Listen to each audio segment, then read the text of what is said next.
My son is manipulative and a liar. I feel like we are 4 individuals living on 4 different emotional islands. She is on her social media or YouTube all the time and is hiding things from us. My daughter has anger problems. I used to feel close to my parents, but now everything I do seems to disappoint or frustrate them. This is leading to conflict that I hate. We cannot agree on how to address our child's problems. It is tearing us apart.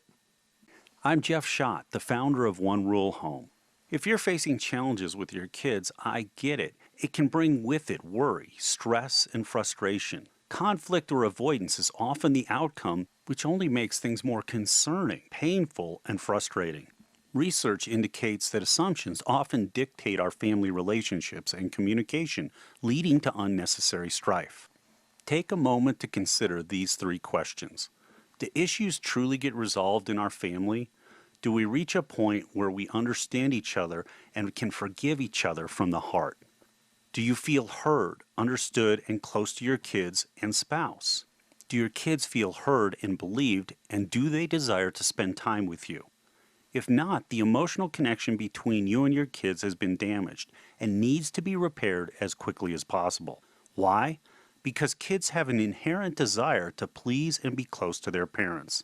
When this is lost or damaged, they must fill the void with other things, putting them at risk for the very things that concern us most as parents. The One Rule Home changes our perspective and helps us understand one another again, enabling us to resolve issues and build deeper relationships. This removes our kids' need to fill the void and distract themselves from the loneliness or loss of hope losing connection with their parents can create.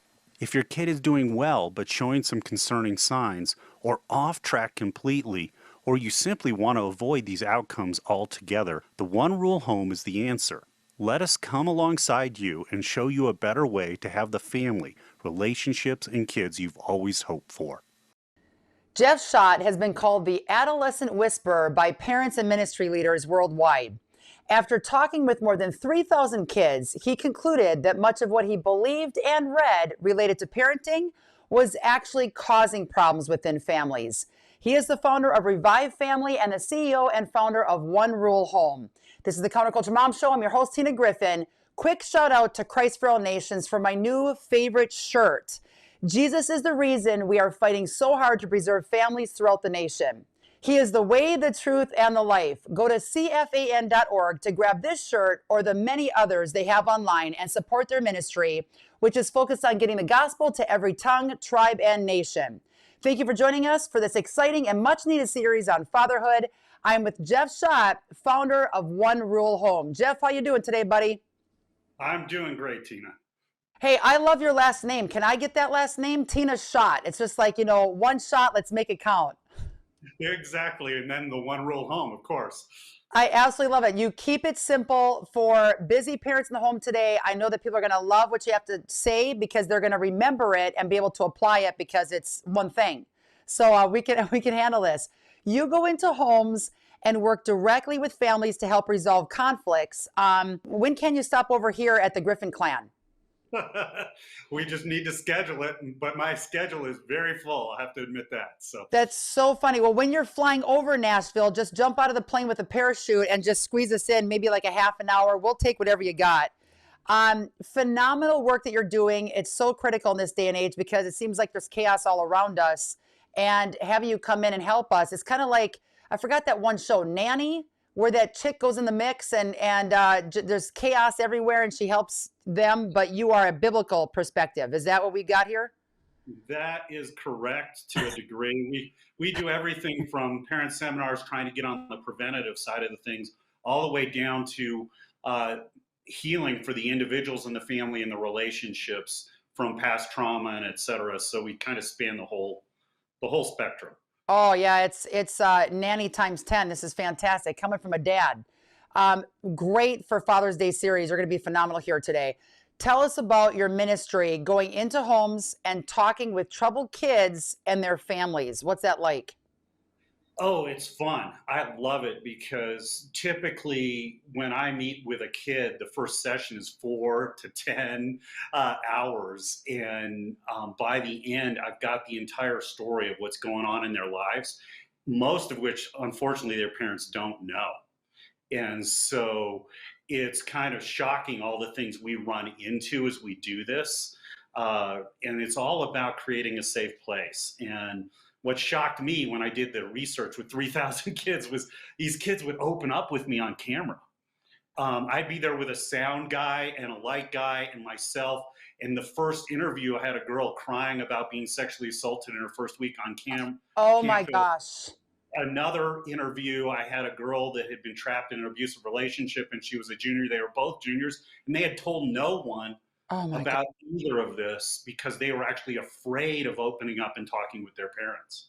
Okay, unbelievable. I wish I could have you for like 3 hours myself. When kids would open up and say this, you have your camera crew there. Were the parents present when the kids would share what happened to them for the first time? No, no, this was a interview with just me. And what shocked me is how much they wanted to open up and how strong their fear was of their parents.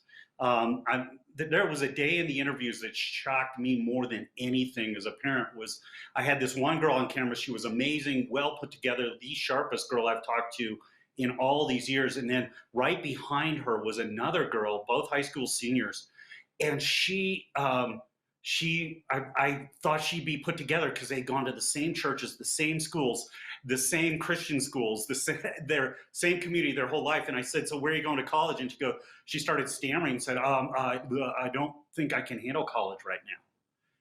And then I said, well, what's going on? And she shut down. I said, would it help if I turned off the camera and kicked everybody else out of the room? Just get honest with me. She started to try and share again, and she shut down again. I said, let me guess, there's a ton of stuff going on in your life that your parents, your youth group, and your Christian school doesn't know about. And she said, how'd you know? She looked at me like I was Jesus. And it's because we discovered in our research 80 to 90% of Christian kids were leading a dual life that their parents weren't Oh, aware of. oh, And when she told me the story, she said, I know my parents love me and I know they care about me, but they're really controlling and they don't let me do anything. And I got to the parties and I got by working with my Christian friends to get around their rules and restrictions. And I've been drinking, I've done drugs, I've been hurt, I've had sexual experiences at these parties, I've been hurt, and I'm feeling so guilty I'm cutting. And I oh, looked her in the eyes and I said, you're right. I don't think college is a good idea for you right now.